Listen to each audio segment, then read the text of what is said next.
respectively, from the Maulana Abdul Kalam Azad University of Technology, formerly known as West Bengal University of Technology. He has received PhD from the Indian Institute of Engineering, Science and Technology IISc Sipur in 2025 and is now working as a research associate at the Grid Control Automation and Modeling Lab, Department of Electrical Engineering, Indian Institute of Science, IISc Bangalore. He has published 2 journal papers and contributed 10 conference papers and abstracts.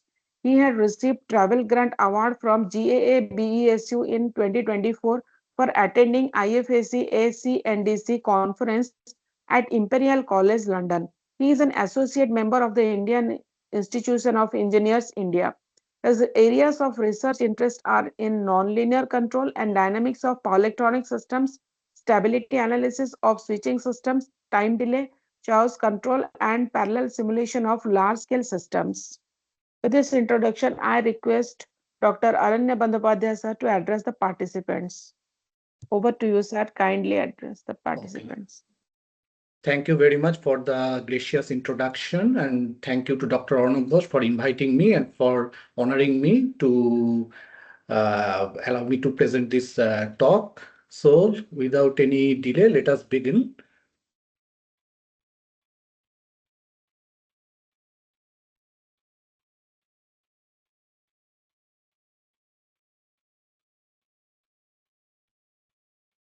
Is the presentation visible to everybody? Yes, it is Yes, sir. visible. Please make it full screen. Yeah. And the slide changes are also seen by you, right? Yes, yes. Okay, okay, thank you. So, on today's talk, I basically what I'm going to give you is some scientific insights into a very common engineering problem. The thing is that you see in nature, what happens whenever there is a cause, there is usually cause to some cause for some disturbance or cause for anything. You will often see there is some counterbalancing cause, some counterbalancing effect in action. So that is more like a philosophical concept, of course, but that will be the tune of this, that will be the soul of this talk. So even though it is entitled as inherent time delay in modeling and stability analysis of power electronic systems, because what happens is that whenever we are basically going for some analog implementation of a controller, you will see some type of time delay mentioned within the data sheets. Now, it may come as various forms. It may come in various forms like, say, propagation delay, clock rise time, clock delay time, or things like that. So what we can take from those data is that there will be some amount of delay in transmitting the incoming signal to the outgoing signal. I mean, from basically sensing the output voltage or current to till the switching action, there will always be, however minute, however small it may be, but there will always be some amount of delay. Now, this delay effect has been more profoundly studied in digital controllers. Of course, there will be one clock cycle delay. There is things like that. But in analog circuits, there will also be some minimum amount of delay will be present. But as I have said, the soul of this talk is to look at this phenomena of time delay. That is a very common problem from a very scientific and philosophical perspective.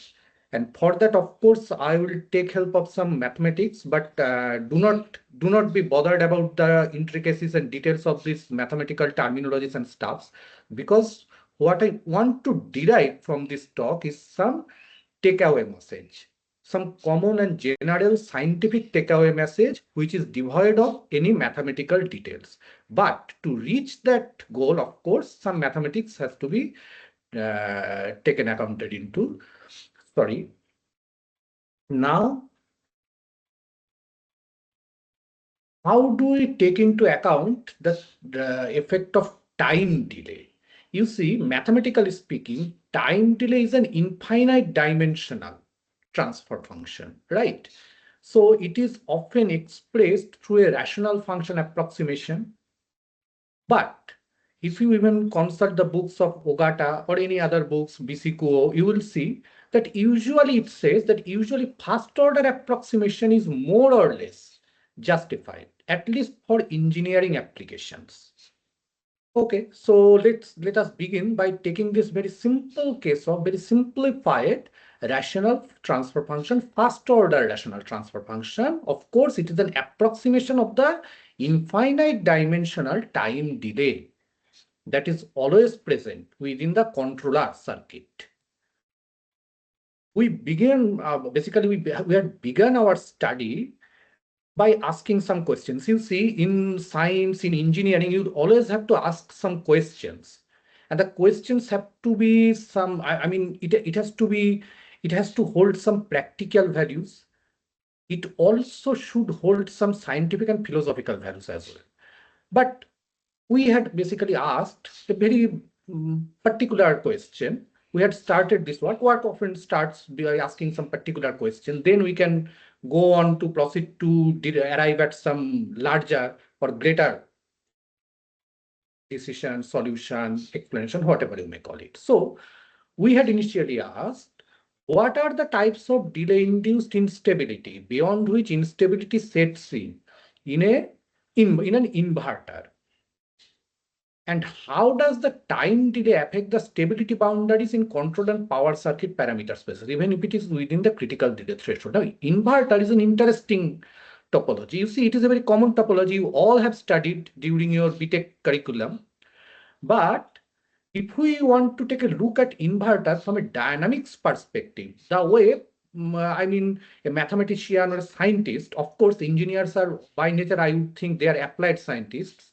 So they should also ask some scientific, some questions from scientific perspective. So inverter is like that type of system which basically whose dynamics is basically indicated by frequencies of two very largely frequencies which basically differ by a very large quantity, right? So there is a 50 or 60 hertz reference or fundamental waveform, fundamental frequency, right? That is the grid frequency. And then there is the switching frequency, which is now, of course, in kilohertz range and even now going to megahertz range. So analyze when we have to perform stability analysis of such a system, what you basically do, you draw some Bode plots, right? That process is basically derived from a linearized process. Okay, state space averaged modeling that we basically refer to call it. Basically, which was basically given by Chook and Middlebrook in their seminal, I think around 1970s decade. They basically derived it, but that process, that mechanism basically tends to disregard the switching phenomena because it is an inherently averaging process. Okay. The thing is, if we want to go into detail, if we want to see, if we want to take into account the switching phenomena within our stability analysis also, we'll have to resort to some type of stability analysis make a procedure that performs orbital stability, because at the end of the day, it is a periodic orbit. DC to DC buck converter, it is a periodic orbit. Problem that arises in DC to DC buck converter, there is only one frequency, but in inverter, there is two frequencies. 50 or 60 hertz grid frequency and the switching frequency. And when the one frequency is basically imposed on the other frequency, what will happen? You see, the most, I would say, prominent effect of that imposition of one frequency on another will be to basically the switching cycles, it will basically drive out the switching cycles from a periodic orbit, because it is no longer a DC to DC buck converter. But the problem is that you see, our whole stability analysis mechanisms are oriented towards performing stability analysis of periodic orbits only. So how can we do that? Of course, again, we'll have to take into account of some approximations, but that's all right. Still, by taking that approximation, we can perform that stability analysis, which takes into account, we basically delves deeper into that switching time scale. So by taking resort to that type of mechanism, which is basically termed as Filipov method, and there are of course discrete time methods, other types of methods also are there.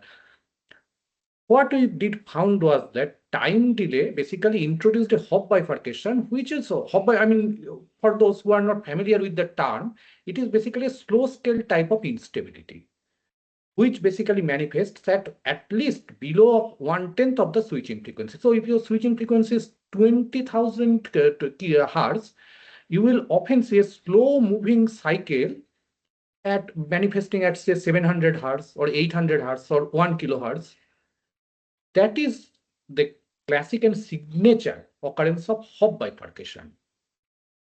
And we saw that due to the time delay, instability was manifesting at less than 10% of the switching time period. Okay, so what happens in reality is that in reality, whenever you are basically assembling some IC chips together, the compounded time delay will be less than this percentage. It will mostly be so. But still, from a scientific viewpoint, you must ask, even if it is said 2%, 1%, what is the effect of it? We saw that time delay, even smaller than the critical delay threshold, causes a substantially earlier onset of Hop bifurcation. It also advances the onset of period doubling bifurcation. Now, this will probably be another new term for you. But let me just tell you, period doubling bifurcation is basically a first type of instability, which can't be detected by state space averaging method or your common Bode plots because it manifests, if your switching frequency is 20 kilohertz, it manifests at 10 kilohertz. So you will have to take a resort of some mechanism like Filipov method, discrete time methods, which can detect this type of instability also. But from a particular practical viewpoint, we saw that time delay has a negligible effect on the period doubling or the first time scale instability, period doubling bifurcation. Now, as we are scientists in a sense, let us ask some bigger questions, some more broader fundamental questions. We had only seen that in case of the DC to DC to AC inverter. Now let us ask, what are the types of delay-induced instability in other types of power electronic converters? Is it always the slow type scale of instability which manifests at say 700 Hz, 500 Hz or things like that? Or does the instability manifests at say 10 kilohertz also or 12 kilohertz also? And what is the effect of other type of, I'd say, factors on the delay-induced instability? For example, does the type of pulse width modulation, because we have a leading edge type of PWM, trailing edge PWM, double edge PWM, right? There are other types of type 1, type 2. Those are also other types of PWM processes. There are various PWM processes. But let us ask, with variance in the mechanism of pulse width modulation, does the time delay induced instability changes? So let us address the first question by considering, so as to reach a broader conclusion, by considering a DC to DC voltage mode controlled buck converter along with inverter. And let us answer the second question by taking single edge PWM and both double edge PWM strategies, because this switching is a very interesting phenomenon. It is a clearly a mathematical and scientific, it should be looked at from a mathematical and scientific viewpoint, because as engineers, we should also have some scientific understanding of what is happening. What is happening from a dynamical understanding that should also be understood by us. We can also ask, say, with variation in various controller types. Say we have already seen what happens in a PI controller, but what will happen in case of the PR controller, proportional resonant controller, that is being widely used with inverter? Of course, to eliminate the steady state error at 50 Hz, because PI controllers can only eliminate the steady state error at 0 Hz. So PI controllers are basically designed for DC to DC converters mostly. Of course, PFC boost converter, that is a different case. There are again two frequencies are there, but I'm talking about simple DC to DC converters. But in inverter, of course, there are PR controllers being employed, right? So what will happen in case of PR controller also? We can also ask these sorts of questions. These sorts of questions should be asked by engineers also. Because you see, we also should have some scientific understanding of the mechanisms of what goes behind everything. So let us look at the case of the buck converter. It is a very simplest type of system. So that is what we will take for our first case to understand how the effect of time delay manifests. Let us just take a look at figure C. You will see V control, which is the control voltage that goes into the basically the comparator, which is the control signal, which is the output of the PI controller. You see, we can take a cumulative time delay. We can basically introduce a block to see what is the effect of delay just after that controller and before the comparator. Why? Because the comparator is a very interesting thing. You see, at the input of the comparator, I mean, this is like an analog signal, but the output of the comparator is it is a Boolean function. It's either high or low, 0 or 1. So if we have to look into the output of the comparator, we will have to take resort of Boolean algebra, Boolean differential equations, right? But let us simplify the things for a bit, and we can just introduce a cumulative time delay block at the input of the comparator and see what are the dynamical effects of it. So we can clearly see that the green waveform that you are seeing, what will it will basically introduce is a type of phase delay. See, pure time delay, it does not, if you consider the Bode plot, it will never basically manipulate the gain plot. It will manipulate the phase plot. It will introduce some phase lag only. Okay. So with that introduction of phase lag, what will happen is that the switching will happen at a later stage. Instead of T sigma, it will happen at T prime sigma prime, right? But when there is the discontinuity, because this is a single edge trailing edge type of modulation, so when there is the discontinuity, and when the waveform will hit that, you will see that it will hit both. I mean, if we just take the ideal case, if we just imagine it in this way, we will see that both of the original control waveform and the time delayed control waveform will hit the discontinuous surface at the same time. Why? Because it is called a forced switching.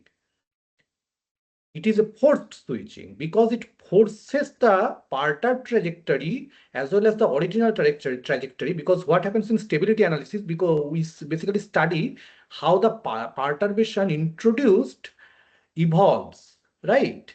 And we will see that in this type of discontinuous surface, it is due to being forced switching, due to being forcing in nature, it will force the original trajectory and parter trajectory to cross over the switching surface at the same time. Now, this might be getting a little more mathematical, but let us understood how switching fundamentally works. So the effect of time delay will be seen only in this type of switching also. It is called a state event switching because it is dependent on the state variable, and it is called a time event switching because at the end of the switching time period, it will always happen at the exact same time. It will not shift, it will not change. So let us first take a look at, due to the introduction of the time delay, you can see pulse width has basically shifted. It has basically changed. It will basically change due to the time delay. So let us take a look at it. Of course, this is what I have just told. These are some fancy mathematical stuff. You do not need to bother about this at present, but let me just show you what happens is that when we are dealing with the ideal case, see, when we are basically dealing with the case when time delay is not there, because that's how modeling is done. For simplification purpose, we always disregard the time delay. And as time delay is taken as a first order approximation, it will introduce another state variable. And it will be a codependent state variable of the, V tau d will be codependent upon V con. Okay. So original system is ideal modeling. Ideal system is, in this case, three-dimensional in buck converter. Why? Because there will be the capacitor voltage, there will be the inductor current, and then there is the output of the PI controller, basically, which is being introduced to the integrator. Okay. Now, if we take into account the time delay, it will introduce another state variable. So the system will become four-dimensional from three-dimensional. That is from a mathematical perspective. Again, do not be alarmed by the mathematics. Just try to follow how the system, I would say, order of the system is basically changing due to our introduction of that time delay. So for stability analysis, again, we will have to study the state transition matrices, right? To see how the path trajectory evolves through the subsystems, modes A and B, modes C and D. So these are basically subsystems, right? And through here, how, in what way the path trajectory evolves are dictated by state transition matrices. Now, if you simply multiply the state transition matrices, you will find a cumulative state transition matrices of the whole cycle, right? That is that is a very common thing to come into conclusion. That is a very common understanding. But in that way, you will basically, what you will do is basically you will do kind of an average. You will do basically an averaging. You will disregard how the perturbation evolves through the switching surface, through the switching phenomena. So we need another state transition matrix. Okay. Through which we can understand how the perturbed trajectory evolves through the switching surface. That state transition matrix is called saltation matrix. It is nothing but a state transition matrix. You see, it is a state transition matrix, but it relates to the perturbation just before of the switching to just after of the switching. It is, of course, a three-dimensional matrix, third order matrix. So it will become fourth order one due to introduction of the time delay. Now, this might, at this stage, of course, there is another state transition matrix at the end of the switching time period where the discontinuity is there in the trailing edge modulation scheme. It will, for our very conveniently, will be an identity matrix. So we can form basically an state transition matrix for the whole switching period. Okay. That will take into account the switching phenomena through the introduction of the saltation matrices, S1 additionally. And we can disregard S2. Why? Because it is an identity matrix. When it is a forced switching, when there is a discontinuity. This is what we have gotten. You see, whenever we are increasing the time delay, we are taking time delay as a parameter and we are trying to see what is the critical value of inherent time delay. Why inherent time delay? Because the time delay is inherently present in the controller. We are not artificially introducing it. It is already present, mind it. But now, as in modeling, we tend to disregard it.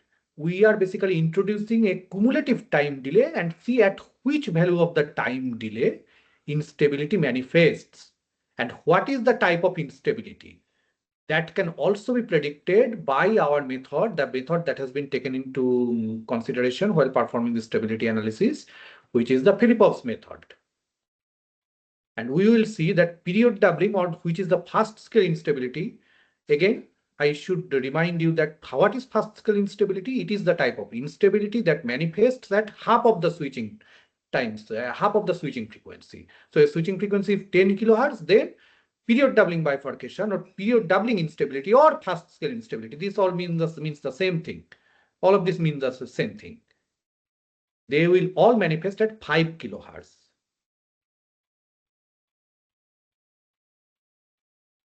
Now, these are again some pretty, I would say, in figure A and B, these are the stability boundaries, where basically we have basically iterated that program and seen at which value, at which parameter value instability is manifesting. Okay. So you see the blue line is for ideal modeling, ideal value that you will usually do. But you will see that within the parameter space, it is now indicating the presence of two types of instabilities. Solid lines indicate the onset of period doubling bifurcation or fast scale instability. Again, that manifests at half of the switching frequency. And the lower one, it manifests at lower than say 1/10 of the switching frequency, which is the Hop bifurcation or slow time scale instability, which can be detected by Bode plots or state space. Bode plots basically state space averaging methods or any linearized methods. So you can see due to introduction of artificial time delay, say 2 microsecond, which is well within the range of critical time delay value, we can see how the stability boundary changes, right? In C and D, we can see Kp, which is the proportional gain of the PI controller. We can see how much, to what extent the earlier onset of period doubling instability occurs. This is called bifurcation diagrams. Just for the sake of understanding, we should know that whenever there is a straight line, you will see that this is the stable zone. Again, in figure F and E, you will see the onset of different types of instability because the figures indicate something different, right?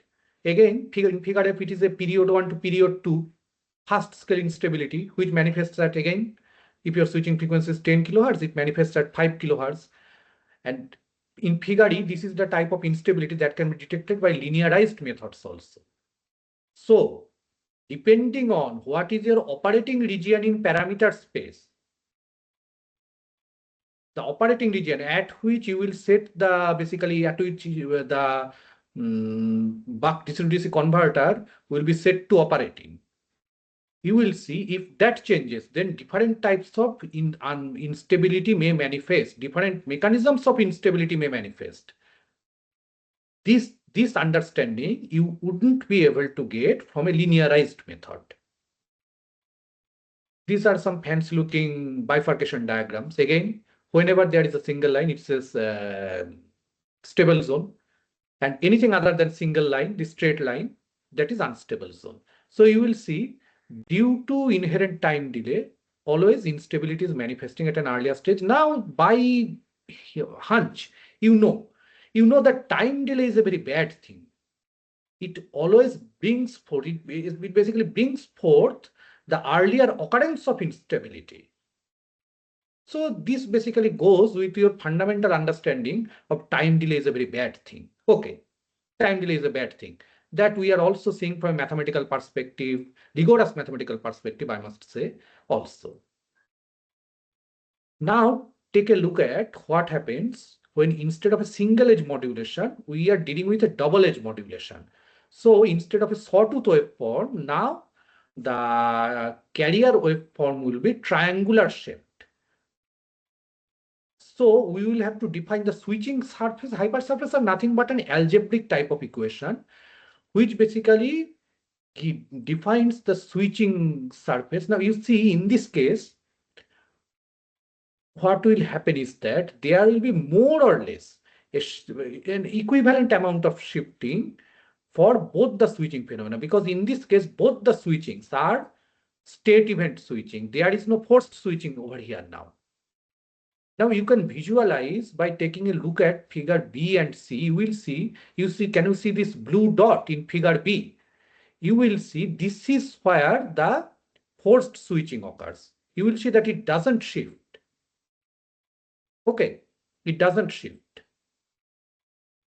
But you can see this hypersurface or hypersurface for a higher dimensional system, of course. You will see that it shifts due to the time delay. So inherently, time delay basically fundamentally not only shifts the periodic orbit, it also shifts the switching surface. This is I would say now as an engineer, you might say, okay, this is some fancy looking mathematical stuff. But this understanding is very important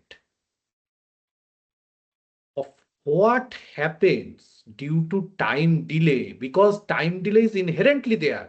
So you should understand that in reality, you will never see that red waveform, that red curve, right? You will always see this green curve. But you will tally the results, you will tally your mathematical results with by modeling it as this red curve, because you will disregard the time delay. And then you will see some discrepancies are happening with your mathematical modeling and your actual physical system.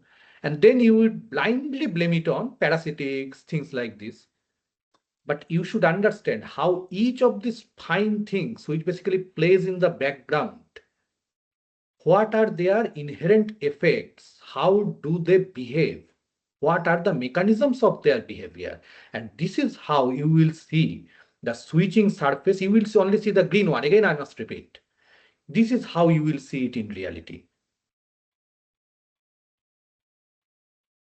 Then you will have to derive. There was you must recall that in the previous case, in the case of the DC to DC buck converter with trailing edge PWM, there was one salutation matrix, which was identity matrix, right? But here you will have to define, you will have to deduce both the salutation matrices for both of these switchings, because these are now state event switchings. These are no longer forced switching, where there will be a infinite, I would say, there will be like a very large amount of change, almost infinite change at a negligible time. So when t tends to 0, the change will be almost infinite. That's what basically manifests as identity map. That's what basically results of the second salutation matrix becoming an identity matrix. But in this case, it will not be an identity matrix, and you can derive it. It is a very simple and straightforward process, but do not be bothered about it, how to derive it. For that, you can refer to our paper also, of course. Now, due to introduction of time delay, see how the expression of the salutation matrix changed. To just appreciate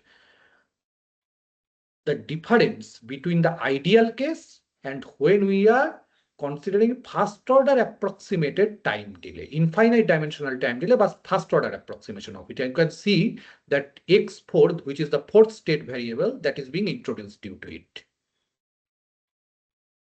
And what happens in case of the double edge modulation? A very interesting thing, because in reality, often you will see that you are getting a simple stable waveform and some ambient noise comes, and automatically your wave for switching waveforms changes into another type of behavior over which you have no control. That is called coexisting attractor, a very dangerous type of thing. Basically, to basically think about it from a scientific perspective, because or from an engineering perspective, because you will have no control over it. You can't. It is very hard to detect it and basically produce it. And I must say that Professor Soumitra Banerjee is a pioneer person who basically studied on this aspect, this coexisting attractor, because two types of behavior. You can see black, basically it indicates period one behavior. Period one behavior is nothing but the type of behavior with which you are most familiar with, where the same state repeats after one clock cycle. It exists at the same time with a period 3 attractor. What will happen in reality? You will see periodic toggling between period 1 and period 3, where the same state will repeat after 3 clock cycles, which is a type of instability. I mean, it is not the type of instability to think about from a linear perspective. While, I mean, from linear perspective, you tend to think about instability at that kind of thing, which will basically drive the system towards exponential divergence, right? But in reality, that exponential divergence or the exponential, I mean, some waveform basically goes to exponentially goes to infinite value or zero value, exponentially goes to zero value.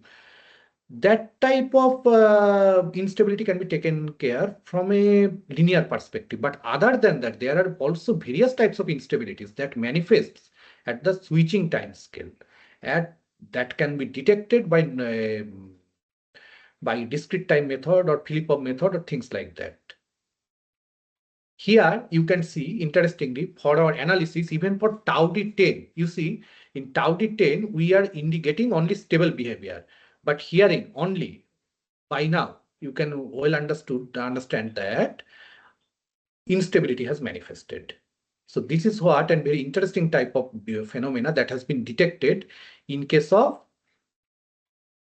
double edge modulation scheme with buck converter. So with the scheme of PWM, you can see new phenomena are being introduced by the time delay, just with the change of the PWM scheme. So now can you appreciate the fact that how time delay is an important concept to be investigated from a scientific perspective? Because it may introduce different types of instability based on pulse width modulation mechanisms also.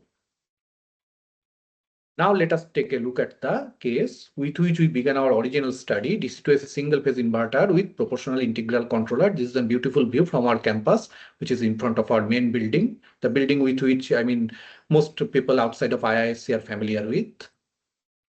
So this is the basic schematic of inverter with which you are familiar. Now herein we are introducing parasitics, resistive parasitics as well. What are resistive parasitics? We often tend to disregard this as well. Right? Why?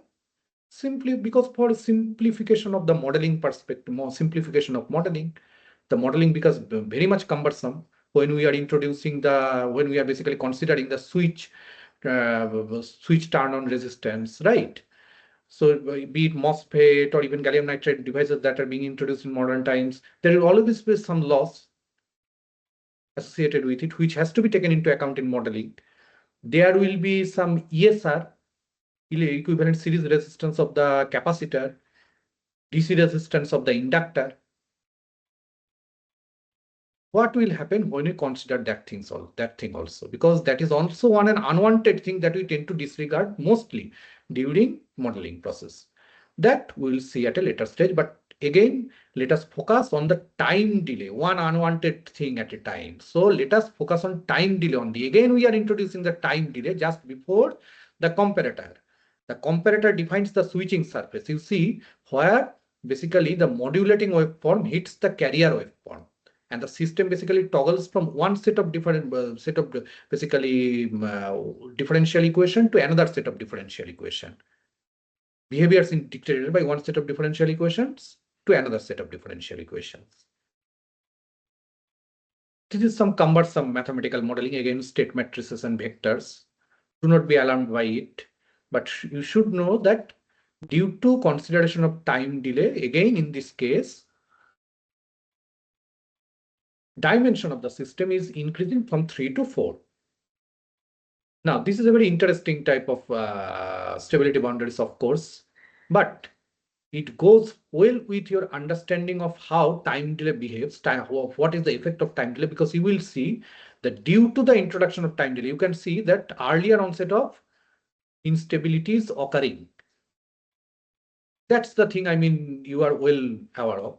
So you should always design your system in a way that, say, for example, if somehow you design the operating region in a way which is very near to the stability boundary, because the response will be faster near the stability boundary, right? Then again, it might automatically become unstable due to the inherent time delay, which you are not considering in your modeling. In this case, we saw that at tau d equal to almost 3.36 microsecond, the instability manifested was Hopf bifurcation, which is again slow time scale instability that manifests at 500, 700, 800 Hertz switching frequency. These are again some fancy looking bifurcation diagrams which tells you that how much earlier onset of instability manifests due to time delay. But the funny thing is that you will see from an engineering perspective, at least, when there is this period doubling bifurcation, which is the fast scale instability, see in figure B, I mean, there will be negligible earlier onset of it. But you can, from an engineering perspective, you can disregard it. Then, as I was talking about some parasitic elements, parasitic resistances, what will happen is that drain source on-state resistance of switching elements will inevitably be there. Inevitably be there. So, in addition to the effect of time delay, we should also take a look at how this another unwanted effect behaves. Because see, you will go to market. When I had gone to market, basically, I wanted to, you can very well understand that for the same voltage level, when the current level increases, RDS on decreases, right? So automatically what will happen is that you will disregard this entire effect, effect of entire effect introduced by RDS on completely. But we must also take a look at what is the effect of it, right? See, you are going to the market and there is in the market only what I had found out is that IRF 640 was very readily available. So it is 200 volt 18 ampere. So it is the rating of the switch and its RDS on in 0.18 ohm. Okay. But say you need to have a switch which basically needs say operates at 200 volt and say 5 ampere. Then what will you choose? You can also choose IRF 620. You can also choose IRF 630. You can also choose IRF 640. But your choice will be limited by what is available in the market. And it is not a very bad thing in a sense because you are basically most guys are prone to think that effects introduced by the on-state resistance, this parasitic resistance, inherently it is some bad thing also. Is it so? Not always, because it introduces even from common parts, electronic guys can basically appreciate the fact it introduces some damping, right, due to the resistance. So what will happen is that in an overall sense, the stable zone, stable operating regime will increase. For details, you can go to our paper also, of course. But again, we are detecting two types of instability. There is not just one type of unstable mechanism through which instability manifests. So the dotted line indicates the zone where Hop bifurcation or slow scale instability manifests. And the solid line indicates the zone where period doubling bifurcation or fast scale instability manifests. And interestingly, you will see that, okay, from an engineering perspective, it may seem to you that these are almost same. We can disregard the minute differences between them, between the true solid lines. But you will see in the parasitic case, wherein there is an period doubling, manifestation of period doubling instability. Earlier, slightly earlier, you can disregard it, of course, but slightly earlier occurrence of instability will be there. Now, this is the same case with that of the case of time delay also. Time delay almost universally causes earlier onset, but parasitics, resistive parasitics, often cause delayed and often caused almost unchanging but slightly earlier onset of instability. Now, aren't these things interesting? Because especially in a low power circuit, these factors will matter. See what happens if you are dealing with a electrostatic, capacitor, electrolytic capacitors. What will happen is that when the capacitance value increases, its ESR decreases. But then again, it is also these parasitic resistances are not a very static quantity. It will change during the operation of the circuit as well. But we always tend to disregard it. And whenever there is some discrepancy between our predicted result and actual result, we blindly, our common scapegoat is these parasitic elements. So in reality, there will be a plethora of effects that comes into effect. There will be the effect of introduced by the parasitics. There will be the effects introduced by the time delay. There will be the effect, there might even be some amount of switching variations around the nominal value as well. That may also happen. So when this all the things comes into play, what will happen? Because see, in one zone we are seeing, okay, the parasitic element is causing slightly earlier occurrence of instability in one case, but delayed occurrence of instability wherein Hopf bifurcation is there. Time delay is causing almost earlier occurrence of instability in one case. And when we are basically, so we had to model our system, the inverter system, for the 4 cases. We had modeled the ideal case only, which most people usually do. Then we had considered only parasitic elements, resistive parasitics. I mean, of course, there will be involved. I mean, with the capacitor, there will be some slight inductances will be involved also. But for now, we are only dealing with the resistive parasitics only. Then we are dealing. Then we are dealing with the case of the time delay only, and then finally we are dealing with both. We have introduced both the effects of time delay and parasitic modeling. And then we can see that some amount of naturally occurring compensation is being introduced by the resistive parasitics. So time delay is a very bad guy, right? It is causing earlier onset of instability, but parasitic element is often coming to the rescue. But this degree of natural compensation will depend on the operating region in the parameter space that you have chosen. It might be, I mean, in some cases, it will be entirely compensated to a great extent. In some cases, it might not be so. The divergence will be great. So now you have some understanding why. Because in your model, you will never consider these unwanted things. But now you know this natural occurring due to this natural occurring compensation, there might be, in some cases, you might have some agreement of results between your predicted behavior and actual behavior. And in some cases, you don't. Now you know why this happens from a mathematical and scientific perspective. This understanding is very important. And this is, I would say, this is a very fundamental understanding. For this, I mean, just have this embedded in your mind. Let us take a look at the case of inverter with proportional resonant controller also. See, we have modeled the inverter with parasitic elements and without parasitic elements. In this case, again, we have also introduced one time delay, which is not being shown in this diagram D, schematic D. So we have again introduced it in front of, just after the PR controller and in front of the switching surface. Okay. Now, from this diagram, can you understand it? See, the blue diagram.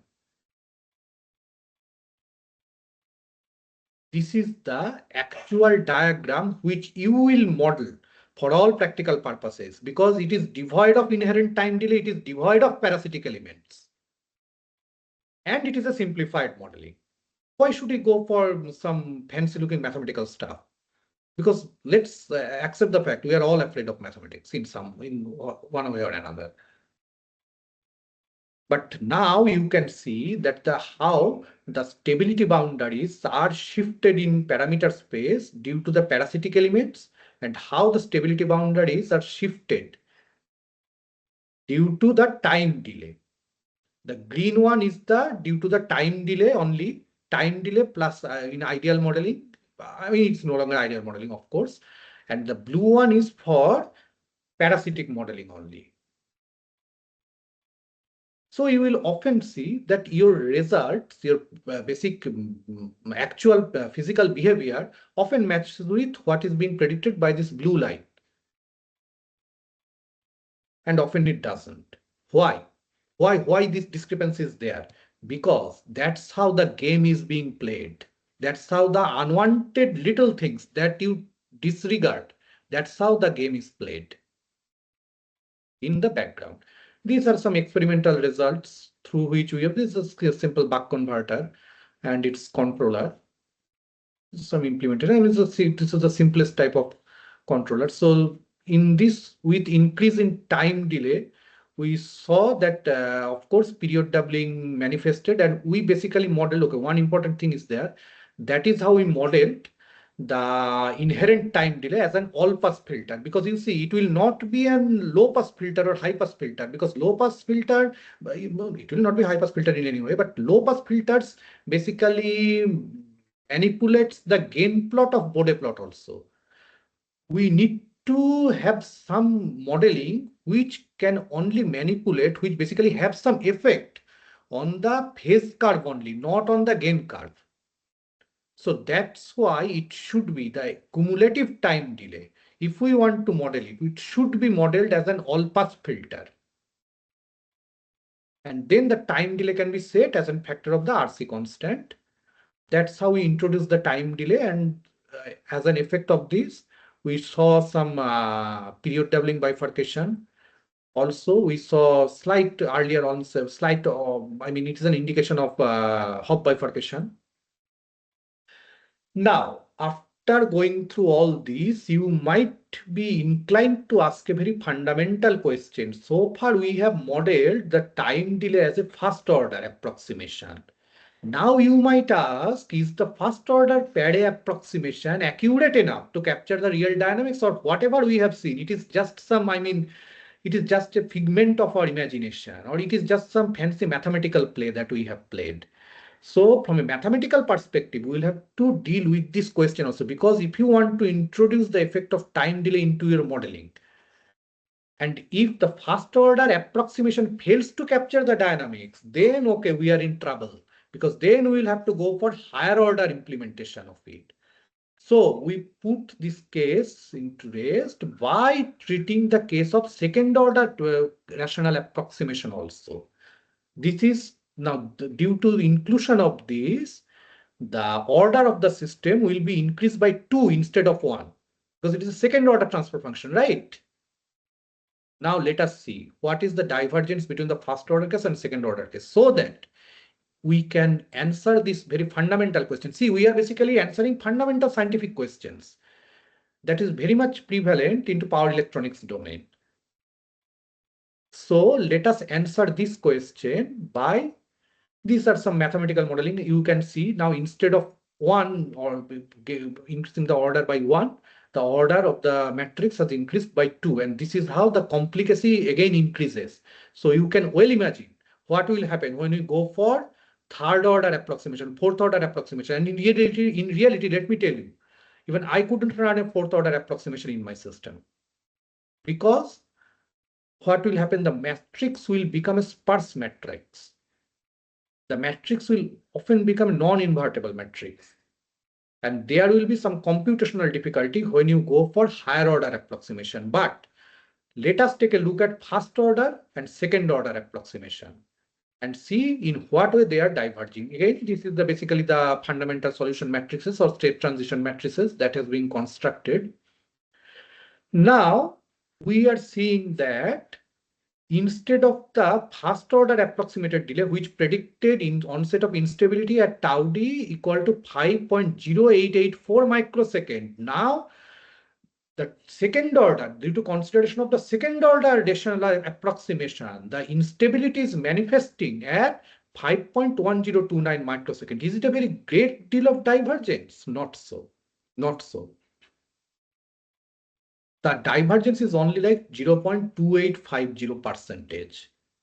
And when you go for, from now by hunch, you can conclude from this, when you go for higher order approximation, this divergence will only tend to reduce, because you see time delay that is already in microsecond range, switching time delay, inherent time delay in switching time scale, right? That is already in microseconds. So when you're squaring it, cubing it, when it is maybe like to the power 4, then from this thought process also, you can see that, okay, it can be disregarded, but let's go a bit deeper. You see, let us take a look at the eigenvalues, because eigenvalues often tells a very interesting thing, right? It is like our, I mean, blood pressure or your blood test, which will tell you many things. So in case of this, you will see that in case of the buck converter, of course, there will be two eigenvalues. Okay. That is indicated by the violet line. These two eigenvalues are arising primarily out of the power stage that is being contributed by the contributed primarily by the capacitor voltage and inductor current. And you will see that these two are most dominant eigenvalues, which will indicate the instability of the system. So for tau d 2 microsecond, it is an absolute stable system. For tau d equal to 5 microsecond, it is marginally stable. For tau d equal to 8 microsecond, it is unstable. And you will see that these violet eigenvalues always go out of the unit circle. This red eigenvalue is primarily contributed by the PI controller, integrator of the PI controller, and you can see its static nature. It basically sits like an idle person. Then, due to consideration of the time delay, what you will see that either one eigenvalue or for one eigenvalue will be introduced by the first order approximated rational transfer function, or two eigenvalues will be introduced by the second order approximated transfer function. You can well appreciate the fact, say for tau d equal to 2 microsecond, you can see that the value of the eigenvalues are decreasing to a large extent. It is basically going towards zero, where so it will have least effect in dictating the dynamics or indicating the dynamics of the system. The dynamics of the system are primarily dictated by the eigenvalues that are primarily arising out of the power circuit state variables, inductor voltage, inductor current, capacitor voltage. No, so now you know that the eigenvalues, which are also known as Floquet multipliers, tells a very interesting story of what goes behind. So it's a very mathematical interesting story, right? But of course, with increase in time delay, the eigenvalues contribute, the eigenvalue contributed by the inherent time delay block will increase. But it will never go to the point, even at 100% of the switching time scale, you can see it will never assume the dominant role in dictating the dynamics of the system. It will be more or like a static in nature, because the eigenvalue, rate eigenvalues contributed by the PI controller is more or like static in nature. And the eigenvalues contributed by the inherent time delay is a codependent eigenvalue on this eigenvalue contributed by the PI controller. It will be directly dependent on it. So it will be 10 to 0. It will be very less in value with least effect on the dynamics of the system. Then again, let us take a look at how much the critical onset by points of instability. Bifurcation basically means instability.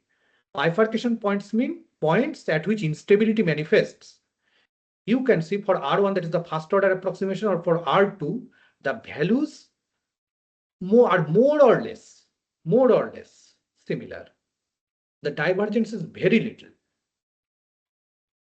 And we have also taken we have also formulated a delay differential equation formulation. Of course, if you are dealing with time delay, instead of ordinary differential equation, you should always go for delay differential equation, but that is of course a much more mathematically intensive. But with the DD toolbox available in MATLAB, we can basically simulate it. And from that simulation of the switch nonlinear model, we can take out the critical points of onset of instability and make a comparison. And even in that case, we are seeing that the ideally even it is agreeing well with that of the even first order approximated time delay. This is another way in which you can directly deal with e to the power minus tau ds in its transcendental form.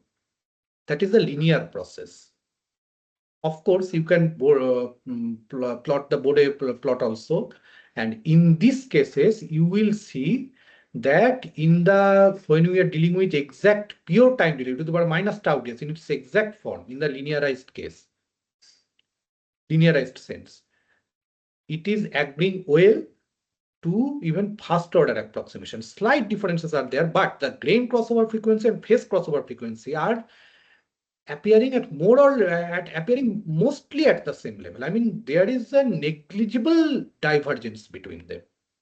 So from this, we can conclude that while assessing frequency domain stability through a linear paradigm, within the switching frequency range, not only second order, even first order approximation converges well to the exact pure time delay without any approximation.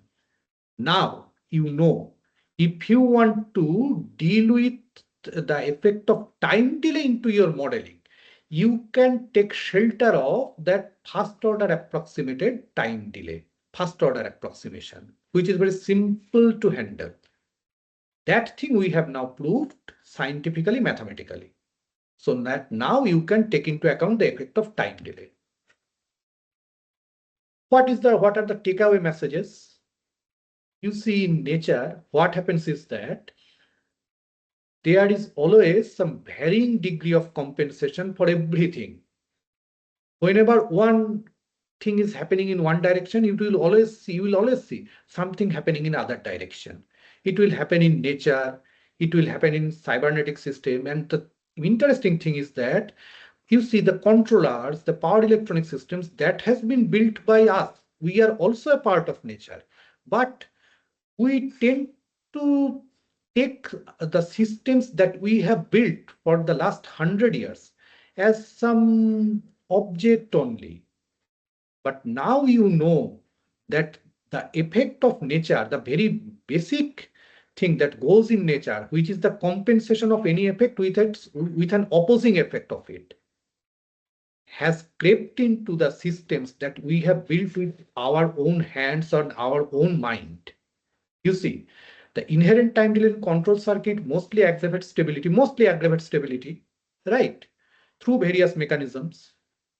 It depends on the type of PWM process. It depends on the topology. It depends on the controller structure. It depends on the operating region in parameter space. And the resistive parasitics comes automatically as a compensation for the destabilizing effect of time delay. It basically comes into your rescue often, not always, but often. And this basically shows you this discrepancy that you know is there. A practical power electronic engineer knows that the discrepancy between analytically predicted result and actual physical results are always there. And they often bypass the explanation of it quite conveniently. I mean, it is perfectly justified because their orientation, their objective is another. We always go for some qualitative justification of the actual physical behavior through our modeling, right? Some qualitative justification.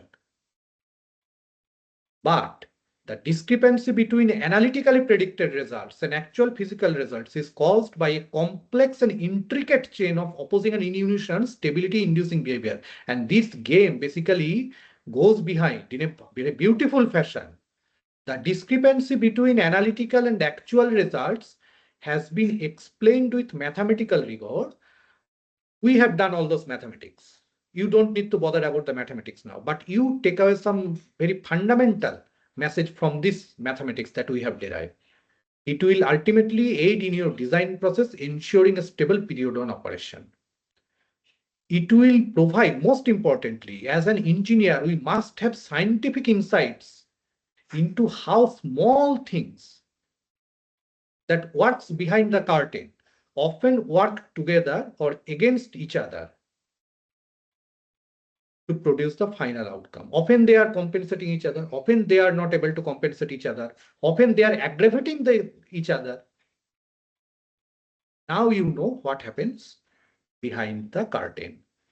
For further reading, you can go through some of our publications. This work basically was done at IISc Shibpur, and I must acknowledge the immense contribution of Dr. Kuntal Mondal, who was at that time at URV Tarragona, Spain, and of course to legendary personalities under whom I had the good fortune to work. One is, of course, Professor Soumitra Banerjee, and another is Professor Sujit Kumar Biswas. Thank you very much for your patient hearing. With this, I conclude my talk.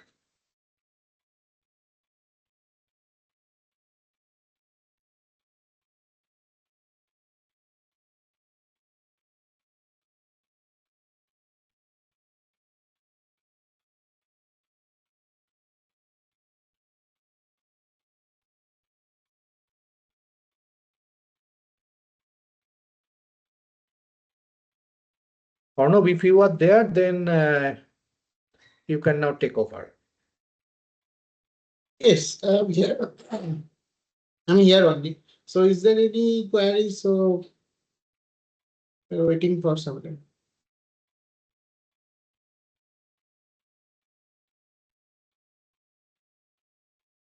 Okay, so from the participant end,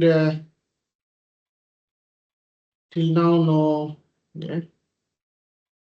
Okay, in that case, I Good think. Good evening, Uh-huh. sir. I have a doubt. So Yes. when we are doing a small signal stability analysis, always we have to include this driver circuit also, sir, to in order to get the proper stability of the system. Yes, your question is, should we include the effect of the driver circuit? Yes, sir. Yes, yes, of course. I mean, what happens is that, as I have already shown, I mean, if you can see the screen over here, can you see the screen over here? Yes, sir. You can see that the driver also introduces some amount of delay, time delay. If you are not including the driver into your modeling, then you will evidently miss out something. The most pronounced effect of the driver circuit, I would say, always take into account the time delay. Always take a look at its data sheet. The data sheets are a fascinating piece of the contents, some fascinating pieces of information. At least for us who are more oriented towards mathematics and dynamics, even we can derive some, we can deduce some conclusions from this. Yes, you should take into account the driver circuit also into your modeling. Okay, sir. Thank you, sir. Thank you. Is there any other query?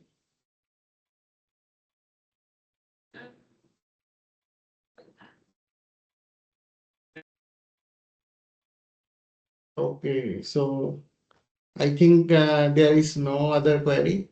So thank you very much for your time, and you have given some of the focus on the time delay system and all those things. I think it is very helpful for all of us.